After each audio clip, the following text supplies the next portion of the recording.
The Airplane Crash Conspiracy by Wendigoon. Honestly, I haven't even uploaded the other Wendigoon video, but this sounded too interesting for me not to watch. So here we are.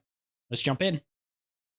Tragically, airplane accidents have been in the news far too frequently as of late. And with reported crashes on the rise, you've probably heard the resurfacing of an old internet urban legend. The urban legend that airplane crash positions are designed to kill you. Crash positions or brace positions are made to ensure the least amount. I don't know anyone who hasn't heard of this.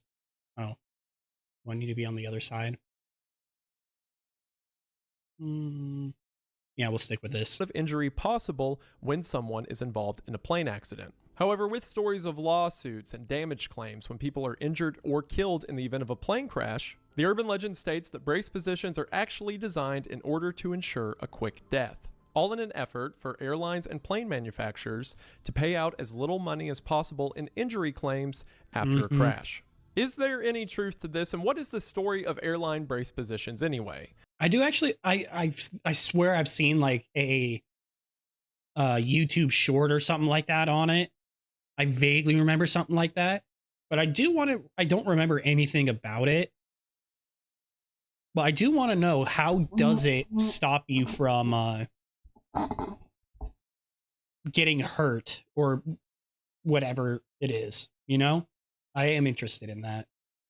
That's what I want to talk about today. We're going to talk about brace positions and the accidents that inspired them, as well as the theory that they're just a hidden form of euthanasia to see if it has any legs.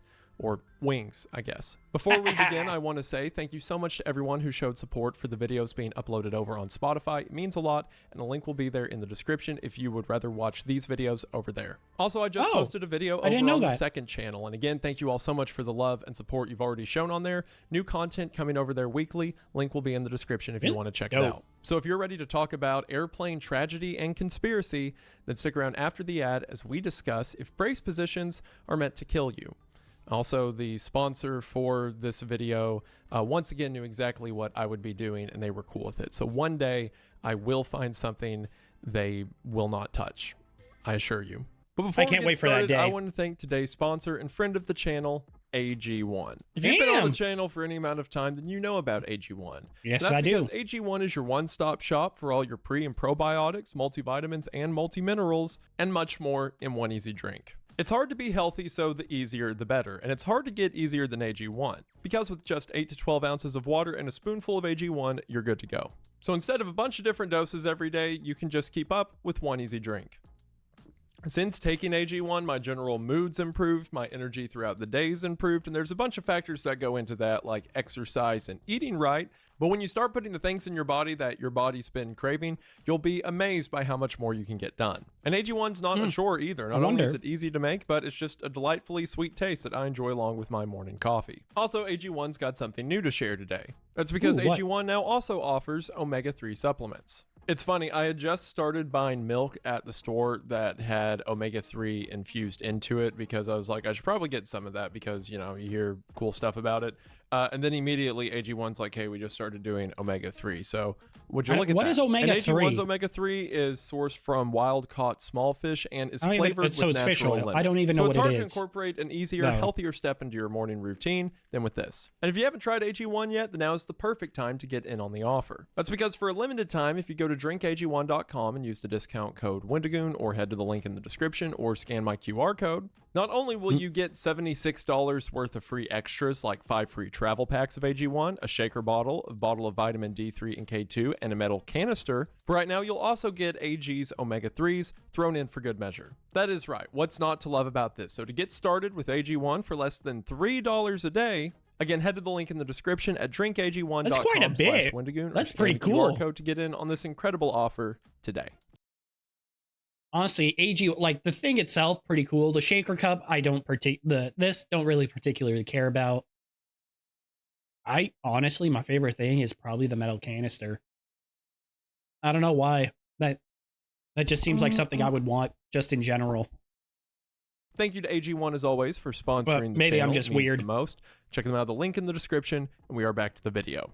We are going to go ahead and get into it, but as always, Thank you for watching. The idea Thank of you for bringing bringing the content. is a normal human reaction. If you are about to fall or about to be hit, people will naturally tense up in order to avoid the brunt of the damage. So while part of it may come natural, there wasn't a movement to standardize brace positions in commercial aviation until the 1950s. It wasn't until the 1950s really, when that long? organizations like the FAA began to analyze crash reports and injuries to see the difference between what works and what doesn't. Since airplanes have a limited amount of space and weight, most of the implementations to keep people safe fall back on the passenger. So in the early 1960s, practices began to be implemented to keep people as safe as possible in the event of a plane crash. Early tests showed that in survivable accidents, the majority of injuries come from people either being thrown into the wall or the seat back in front of them. So in the early 1960s, airplane brace positions began to be implemented in order to prevent this. However, they were far different than what they are today. Now that I'm over here in my little demonstration corner, when airlines first began regulating his brace demonstration positions, corner. the idea was to reinforce what the seatbelt was already doing. So initial brace positions told passengers to set against the back of their chair like this, and then use their arms to cross over their chest and try to grab on to the seat back behind them. At the same time, your feet are to be kept firmly on the ground in order to move as little as possible. And in a perfect world, this very strategy makes uncomfortable. sense. Theoretically, if someone could keep themselves from moving in the event of a crash, well, that That's would very be the least uncomfortable. likely way to get injured. However, that seat is leans easier too said far than done back. in a 200-mile-per-hour plane crash. You can This my seemed face tracking fine barely until works. more information regarding airplane crashes began to be made known. For one, while yes, hypothetically, if you could hold the weight of your body against the seat and not move at all, that would be really cool. But as mentioned, no matter how hard you hold hypothetically, on, though. you're going to get thrown forward regardless. This just Inertia's adds a an extra thing. step to where your shoulder gets ripped out of socket before you are. Airplane seats are designed in order to mitigate as much of the force of an impact as possible, and they do a pretty good job at it. But regardless, some force will still be transmitted to the passenger. So people began to change their thought process to see how can we keep that force being transferred to the passenger as minimal as possible. It should also be mentioned that everything I'm saying applies to, once again, survivable plane crashes. Airplane crashes in themselves are exceedingly rare. It is by far the safest mode of transportation, except for maybe like a subway, but those tend to be more selective. And out of those rare And unless you're on a Boeing plane, apparently. crashes, the vast majority of crashes are on takeoff or landing. So the plane is moving relatively slow and near the ground. This normally results in the plane skidding across the ground or turning over. Again, a relatively survivable instance. If you're in a scenario, which is super rare out of the already super rare plane crashes, but if you're in a scenario where the plane's at like cruising altitude and just drops straight to the ground, or the plane is flying full speed into something, then, you know, just get in whatever position you feel comfortable with. Tragically, over the following decades, the instances that would provide the best data as what works and what doesn't in a plane crash was plane crashes. Likely the most influential plane crash that has ever happened when it comes to determining passenger safety was the Kegworth air disaster. On January the 8th, 1989, the British Midland Airways flight... This should be interesting. I actually don't know anything about this. To be fair, I don't really look into plane crashes all that much, but actually there was a Instagram thing that their whole thing was they would take plane crashes and put the seating chart on how it would have all happened. I vaguely remember this page. Pretty interesting.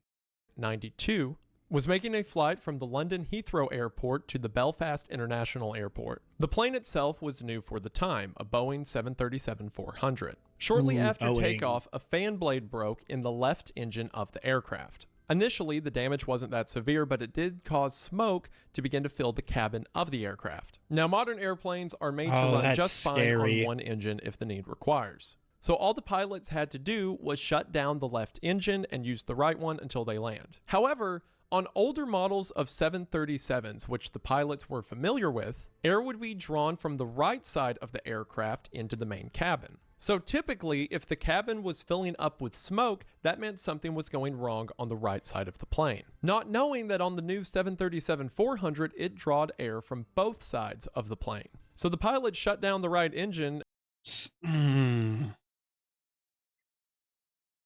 That's a pretty big design change. How would you not let them know about that. God, that fucking sucks. That's Coincidentally, sad. at the same time, smoke began to dissipate. So they thought they had solved the problem when in reality they had turned off the only still fully operational engine. Because of the issue, the plane was diverted to the East Midlands airport. But as they got low and tried to increase thrust on the defunct engine they thought was the only working one, it caused the broken fan blade to be pulled further into the engine and completely disable it. At this point, they were moving too slow and were too close to the ground to start up the right engine, and the plane crashed. It hit the ground and skipped over a road, stopping just short of the runway. In this tragic I've seen this 47 picture. people died and 74 were seriously injured. In the wake of this tragedy, the UK Civil Aviation Authority began to analyze the results. Based I've on seen an the pictures of investigation this, the crash, yeah. as well as survivors' accounts. 10 seconds before they made impact, the pilot realized they were going to crash and announced throughout the cabin to brace for impact. Because of this, authorities were able to put together an analysis of what worked and what didn't. The data from this crash was actually so influential that in November of 2016, the International Board for Research into Aircraft Crash Events, or iBrace, was formed in the wake of the investigation, which is a board made up of doctors and aviation authorities across the world in order to best prepare passengers for plane accidents. In the course of the Keckworth investigation, several other airline accidents were also brought in for analysis. Across all of these incidents, there were some common through lines. A lot of the severe injuries and even deaths occurred because people were being thrown forward, which caused injury to either their neck or head. On top of that, non-life-threatening injuries like broken arms or legs came from them flailing about and hitting something inside of the cabin. There also proved to be issues with just keeping your head upright in the first place. Not only does that increase your risk of being hit by something like falling baggage from overhead compartments, but it led to some more terrifying injuries as well. In 1983, a fire began around the lavatory area of Air Canada Flight 797. This was while the plane was in midair and the plane had to make an emergency landing. However, because there was a fire inside of the pressurized cabin, when the plane landed and the doors of the fuselage were thrown open, it caused a wave of oxygen to flush into the plane itself and cause something known as a flashover. Essentially, when this new fuel source flooded into the plane, everything above the seats caught fire. This led to a lot of people being horrifically burned on their face, and the following smoke led to panic, and several people were unable to exit the aircraft. God, that's fucking horrendous. You're on the ground, you're thinking you're fucking safe, and then open the door. Woof. God, that's fucking horrendous. Jesus, that'd be scary.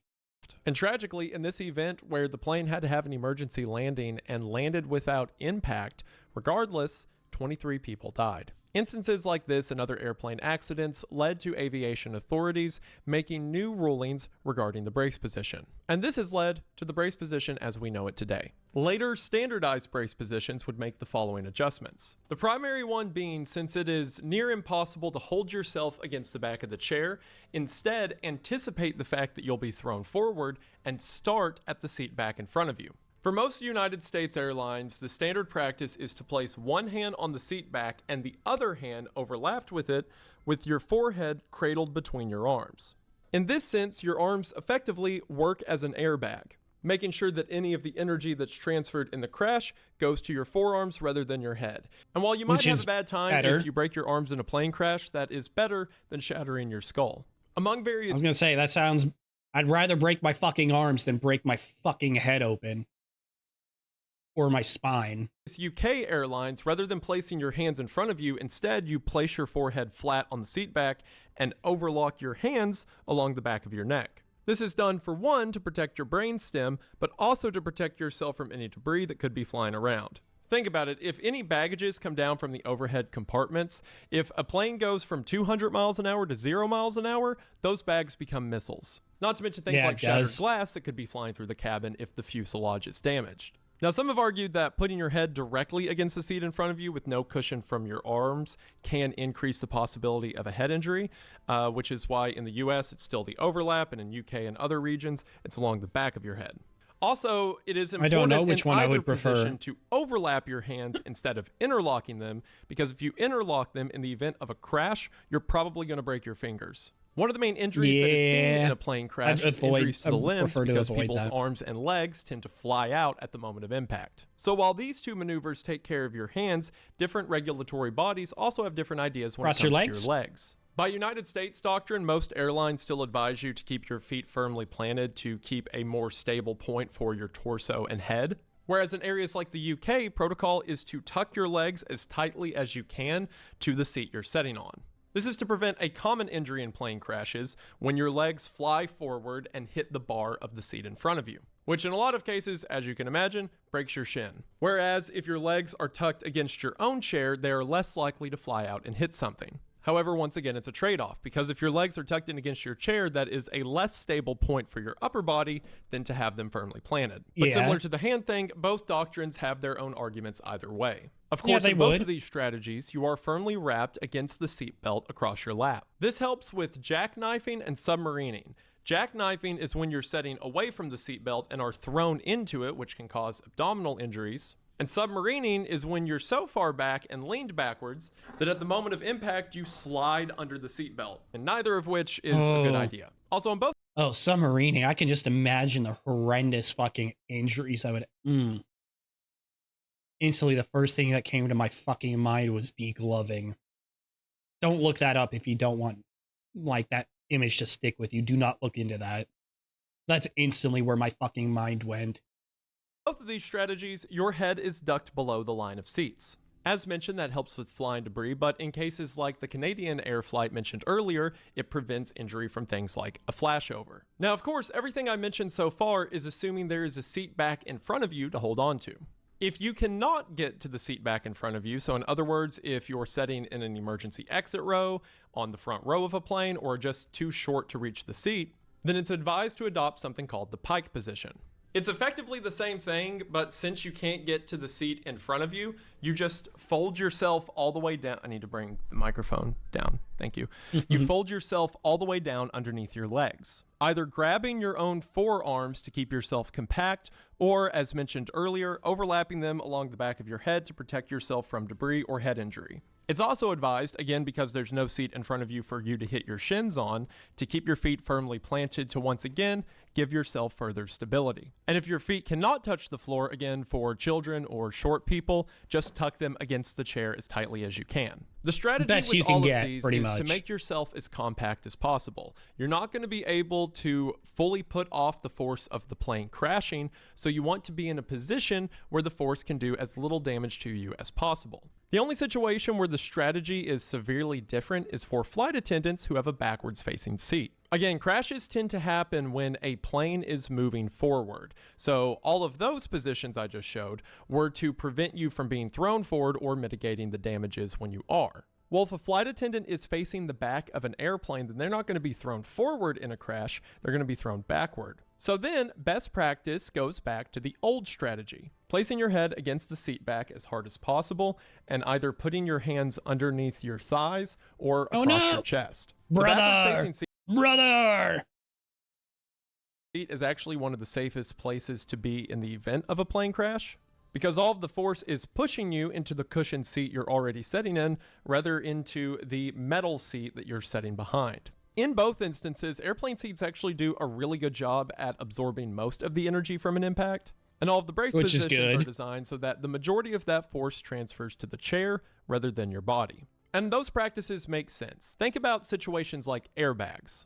The entire idea of an airbag is that a surface comes out and catches you, slowing your speed from flying into the front of the vehicle. And while specific cases of which form is best can be argued, from survivor reports to crash test investigations, it's no question that brace positions up your survivability rate by an extreme degree, according to some studies as much as 3 times. That is, of course, when they're not trying to kill you.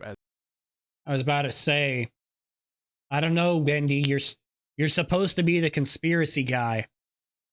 Sounding a lot like a government shill right now. I don't know if I should believe you. As the conspiracy states. So the conspiracy theory that inspired this video is that these brace positions are actually meant to kill you. It is no secret that airlines or airplane manufacturers will do everything in their power to pay out as little as possible in the event of an accident. Not only does... To be fair, that's really anyone And that's really any company, to be fair, though. You really think fucking Volkswagen is gonna fucking pay out for a defect in a car more than they have to? Fuck no, they ain't. That's any company. Every institution do everything in their power to point the blame somewhere else. The airplane manufacturer will say it's the airline's fault, and the airline will say that it's air traffic control or the airport's fault, and the airport will point back at the manufacturer. But when someone is eventually forced to foot the bill, they will lowball those affected as much as possible under threat of a lengthy and expensive legal battle otherwise. And while new legislation is being made every year in order to prevent this, it still happens. So the theory says, what if the airline would rather you just die so they don't have to pay out your injuries? The logistics of this go as follows, but there are some differences depending on who you ask. Effectively, it states that by placing your head against the seat in front of you, a seat which again absorbs most of the shock of a crash, that force goes through the chair in front of you into the top of your head and snaps your neck, ensuring that the airline has to deal with as few injured clients. I don't think that's how that works. Accents to this theory go even further. One example being the reason that you are told to curl up and protect your face is so that after the crash, your teeth are intact, meaning you are easier to be identified from your dental records. Positions like the pike position for those on the front row of the plane are made so that their head is in a perfect missile position to fly, I guess, through the seatbelt into the wall in front of them, instantly shattering their skull. Another component is that the oxygen mask that drops down from the above head compartment actually deprives you of oxygen, which makes you pass out, which then... I haven't heard the deprived of oxygen version of this. I heard that it has a chemical in it to help you relax. That's what I heard. I never actually heard it depriving you of oxygen, though. Makes your unconscious body flail around when the plane hits the ground, meaning you're more likely to die. Which I thought, according to the theory, you're more likely to die if you do the thing you're supposed to and hold your head against the kill seat in front of you, but whatever. That's actually pretty smart. That the life jackets that are issued in the event... That's actually a good point against this theory, isn't it? Flailing around will kill you. But I thought the position they have you get in was supposed to... Yeah, that's actually a good point I never thought of. Event of a water landing is so that your body can float up to the surface in order to be identified. Again, I would argue that life jackets also have the habit of life and not drowning, but yeah, I digress. So I never heard that about this theory for a second. Not even addressing the fact that hundreds of thousands of people across aviation and regulation companies and stuff like that would have to be in on the plot. And there would have to be a countless number of people that know airliners are designed to kill people in the event of an accident, and they're just okay with that, I guess. Not even addressing that. The regulatory bodies that come up with the brace position aren't the ones who have to pay out if there's a plane crash. Brace positions are designed... To be fair, though, they could have stock in the plane manufacturer or whoever. We already know politicians buy into stocks, so that is a possibility. By like the FAA and iBrace. While you could argue it's suspicious if Boeing or American Airlines were the people coming up with these positions, and I can agree with that somewhat. If American Airlines told me on a perfectly normal plane to sit still and everything was going to be okay, I would probably assume they were going to shoot me. But it's not them who is coming up with the crash positions. It is the people who regulate and make legislation around them to ensure customers are safe and that... Yeah, but I don't think most people actually know that. I don't think most people actually know that the FAA I've never heard of iBrace.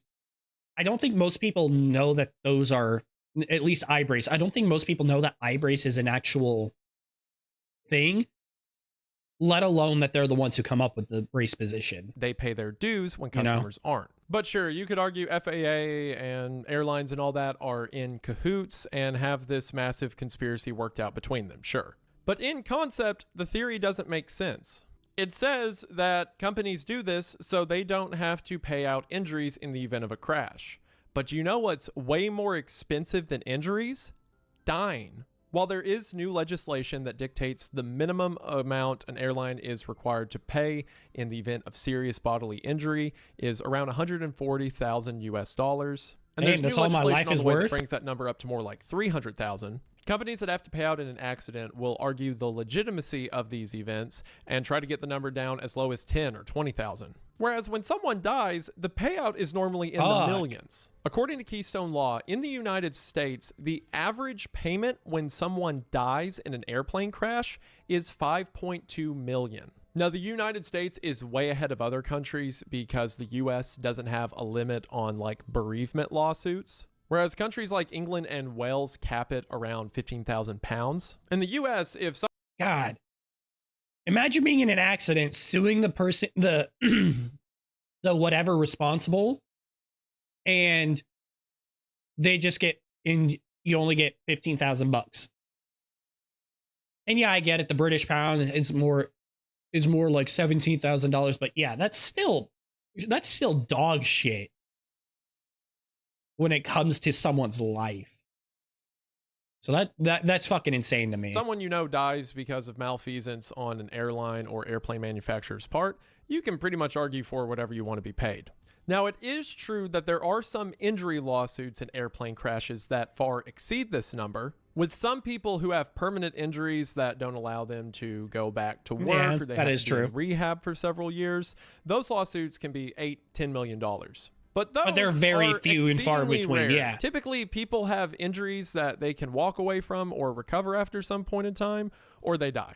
On average, by far, companies pay out way more for death than they do injuries. Death can also go way higher than the 5 million number. In cases where like CEOs or something like that are killed, the number will be 20-30 million. That's because a lot of the time in these cases, the damages that are given to family is based off of potential income that that person could have made throughout the rest of their life, which try to think about that for more than 10 seconds without being radicalized. Yeah, it's way more expensive for companies if you die rather than just get injured. But even outside of that, the brace position just makes sense. In every other safety requirement we have for transportation, in car wrecks, for example, seat belts are designed to keep you from being thrown forward, and airbags are designed to give you a soft cushion to be thrown forward into. And we also have a ton of data that backs the brace position. One thing I want to know, when it comes to planes, like you have the lap belt for your fucking seatbelt or whatever. Why don't planes have over the shoulder harnesses? Or like a car? Is there a specific reason for that? Or what? Because I feel like one of those could definitely help. But I'm assuming it's because there's a reason for it. You know? Also, for children, I don't remember. What's the fucking brace position for people who have children sitting on their laps? I know there is one. I don't remember what it actually is, though. An idea. Every now and then, the FAA or some aviation authority will have a controlled crash as an experiment, where they load a passenger plane up with a bunch of crash test dummies and run it into the ground to see what happens.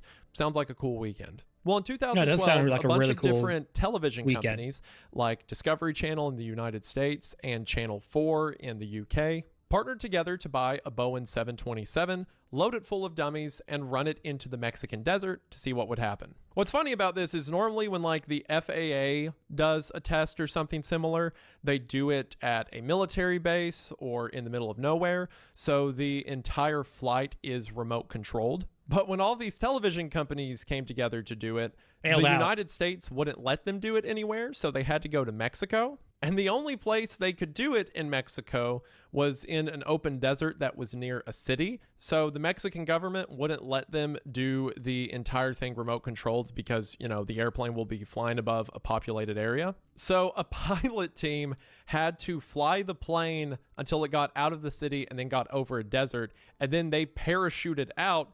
And from there, it was remote controlled into the ground. Sounds fucking metal. Test dummies, they had several of them in brace positions. They had several of them sitting upright. and they found that the brace position had a way higher chance of survivability. The largest injuries came from conditions outside of a brace position's control. For example, since the plane hit nose first, people sitting near the front of the plane tended to be the most injured, but there's not really a position that can help with that. That also doesn't always mean sitting near the front of the plane is the most dangerous. Sometimes planes will crash with the tail hitting first or on the side. But from areas of similar exposure, the brace position saved a lot of lives. The dummies that had used the brace position were more prone to things like ankle or leg injuries, which is exactly what the brace position is supposed to do. It transfers that energy there rather than your chest or neck. Dummies that did not have the brace position, their legs were perfectly fine, but their necks were snapped. I'll let you pick which one you want to be. But even outside of test, we have real world my neck. Snap my neck. I don't want to live in the pain of having a leg broken. Examples of the brace position working. In Just 1991, kidding. Of course, Scandinavian YouTube. Flight 751 had a major wreck upon landing. I mean, look at pictures of this. The plane is broken up into 3 pieces. It looks like it would be a huge casualty count. But before the crash, a brace position was ordered and flight attendants walked around ensuring that everyone was in the proper position. And miraculously, everyone lived. Sure, there's various injuries to arms and legs, but everyone was still breathing. Because of that, this instance is often referred to as the miracle at Katrora. In other instances, like U.S. Airways Flight 1549 or the Miracle at the Hudson, the event which the movie Sully is based on, the majority of the 100% survival rate there can be attributed to the captain's quick thinking, but another factor that led to everyone getting off the plane was everyone adopted the brace position. Sure, the plane didn't hit the water hard enough to kill anyone probably, but if someone got their head thrown forward and while true, yeah, got knocked out, they probably couldn't have got off the plane in time. See, there's that. Also, the human body's weird. The human body tends to jump around being nigh invulnerable to being incredibly poke me in the wrong way and I'll fucking die. Our bodies are incredibly fucking weird. And in several survivors' testimonies of plane wrecks that resulted in some fatalities, several survivors have contributed their survival to the brace position. They even tested this on Mythbusters. They had a whole episode where they discussed the myth that the brace position is designed to kill you. And while sure, made for TV, you could argue the legitimacy of it, in every test they did, the dummies that adopted the brace position received far fewer injuries than those that did not. Also, Carrie Byron was one of my first childhood crushes, so with respect to my wife, of course, I'll believe whatever she tells me. All in all, it is fun to theorize and think about these things in a sort of morbid concept. Oh, I was muted again because I had to cough. Really hope I wasn't muted for super long. I don't think I was. No, I think I remember watching that on Mythbusters. I think I remember that episode. And I am not arguing the legitimacy or good intentions of companies that are involved in airplane crashes. But again, the brace position isn't even designed by them. And by all data that we have, yeah, but I don't think most people know that, though. Things like this are fun to theorize and think about. Maybe not the best idea to tell people things that could quite literally get them killed. But of course, if you yourself believe this, that, you know, airplanes are trying to euthanize you like a chicken in the event of a crash. And if you're ever in a plane crash and want to follow through on that belief till the very end, well, that's between you and God and probably some attorneys. Regardless of the theory, I think that the history of brace positions is pretty cool. How through these awful events, we were able to put something useful out of it. There was good information gained from all the bad. And I think that's interesting. And if you think that's interesting, that's really cool. And I just want to say thank you for watching. The conspiracy theory kind of gave me an excuse to talk about the history of brace position, something you're probably familiar with, but never really thought about before. And it's interesting how like one bit of information led to another. And yeah, I just thought it was kind of neat. Again, if you want to check out these videos over on Spotify, link will be in the description. And if you want even more of my content for some reason, head on over to Wendigoon, where we will try to maintain weekly uploads moving forward. And thank you guys so much for the support you've already shown on both. New content on the way, and this should do it for now. But before I go, I just want to say thank you for watching. I hope that you enjoyed, and I will see you in the next one. Bye. Bye. Also, I really wanted to show this clip from the movie Airplane, but I was trying to, set up the story in the beginning, and it seemed a little in poor taste to mention it in the midst of like people dying and stuff. So I'm gonna do that now. All right, now everybody, get in crash position.